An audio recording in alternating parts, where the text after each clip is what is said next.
வணக்கம். எதிர்காலத்தையே ஒரு project plan மாதிரி போட்டா எப்படி இருக்கும்? இன்னைக்கு நாம அதை தான் பார்க்க போறோம். இறையியல் மூலங்கள்லிருந்து வரப்போற சம்பவங்களோட ஒரு டீடைல்டு டைம்லைனை நம்ம அலசி ஆராய போறோம். ஒரு பில்டிங்குக்கான பிளான் இல்ல, ஒரு யுகத்தோட முடிவுக்கான ஒரு பிளான். அதுல ஸ்டார்ட் டேட், ஒவ்வொரு சம்பவமும் எவ்வளவு நாள் நடக்கும், எதுக்கப்புறம் எது நடக்கும்னு எல்லாமே இருக்குன்னு நினைச்சு பாருங்க. நாம பார்க்க போற இந்த மூலங்கள் எஸ்கட்டாலஜின்னு சொல்லப்படுற ஒரு இறையியல் பிரிவுல இருந்து வருது. சிம்பிளா சொல்லணும்னா இது வரலாற்றோட கடைசி சம்பவங்கள பத்தியும் மனித குலத்தோட இறுதி விதிய பத்தியும் பேசுற ஒரு படிப்பு. சரி வாங்க, இதுக்குள்ள இன்னும் கொஞ்சம் டீப்பா போய் பார்க்கலாம்.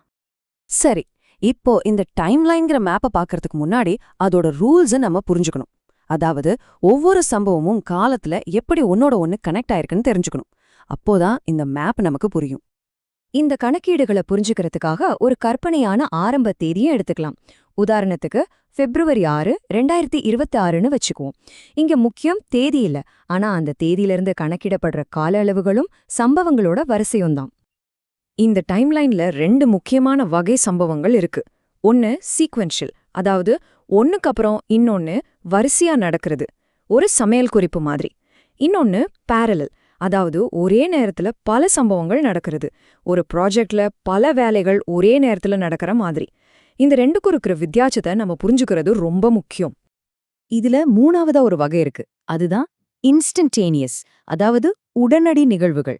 இது நடக்க நேரமே எடுக்காது, சட்டுன்னு ஒரு நொடியில நடந்துடும். ஆனா இதுதான் அடுத்தடுத்து நடக்க போற பெரிய சம்பவங்களுக்கு ஒரு ஸ்டார்டிங் பாயிண்டா இருக்கும். சரி, இப்போ நாம ஒரு பெரிய படத்தை பார்க்கலாம். இந்த டைம்லைன் சொல்ற முக்கியமான காலகட்டங்கள் என்னென்னு ஒரு ஹை லெவல் வியூல பார்க்கலாம் வாங்க. மொத்த டைம்லைனுமே இந்த 4 முக்கியமான காலகட்டங்களை மையமா வச்சுதான் அமைஞ்சிருக்கு. முதல்ல நம்ம இப்ப வாழ்ந்துட்டு இருக்கிற சபை காலம், அதுக்கடுத்து 7 வருஷ உபத்திரவ காலம், அதுக்கப்புறம் 1000 வருஷ அரசாட்சி, கடைசியா முடிவே இல்லாத நித்திய ராஜ்யம்.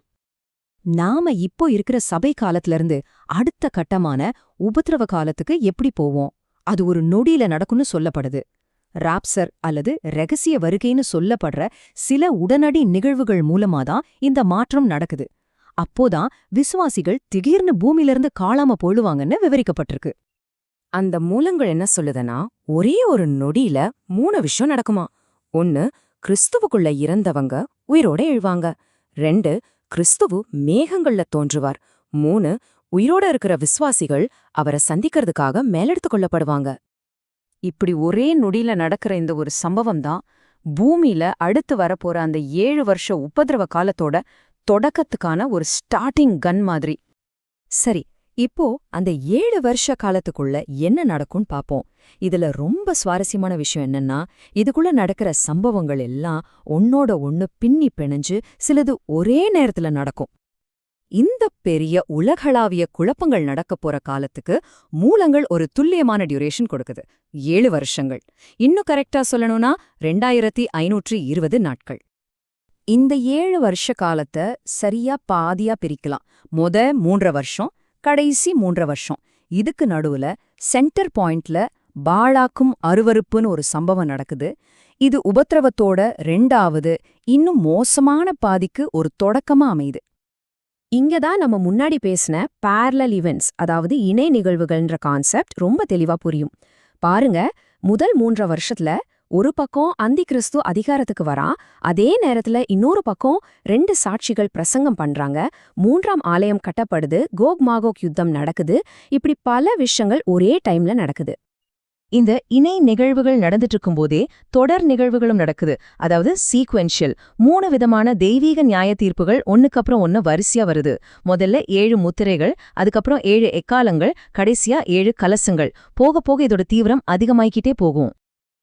ஆக ரொம்ப முக்கியமான பாயிண்ட் என்னன்னா, இந்த பயங்கரமான உபத்திரவ காலத்தோட முடிவுதான் இந்த டைம்லைனோட அடுத்த ரொம்ப அமைதியான கட்டங்களுக்கு நம்மள கூட்டிட்டு போகுது. உபத்திரவத்தோட இறுதியில கிறிஸ்துவின் 2வது வருகை நடக்குது. அதை தொடர்ந்து பூமியில 1000 வருஷத்துக்கு ஒரு அமைதியான ஆட்சி காலம் வருது. அதுக்கப்புறமா ஒரு ஃபைனல் ஜட்ஜ்மெண்ட், அதாவது இறுதி நியாய தீர்ப்பு. கடைசியா ஒரு புதிய வானம், புதிய பூமி உருவாக்கப்பட்டு நித்தியம் தொடங்குது. இந்த முழு டைம்லைனோட கடைசி இலக்கு என்னன்னு வெளிப்படுத்தல் புத்தகத்திலிருந்து ஒரு வசனம் அழகா சொல்லுது. நான் புதிய வானத்தையும் புதிய பூமியும் கண்டேன். முந்தின வானமும் முந்தின பூமியும் ஒழிந்து போயின. இது ஒரு முழுமையான ரீசெட் மாதிரி. அடுத்த வசனம் அந்த நித்திய நிலை எப்படி இருக்கும்னு இன்னும் தெளிவா சொல்லுது.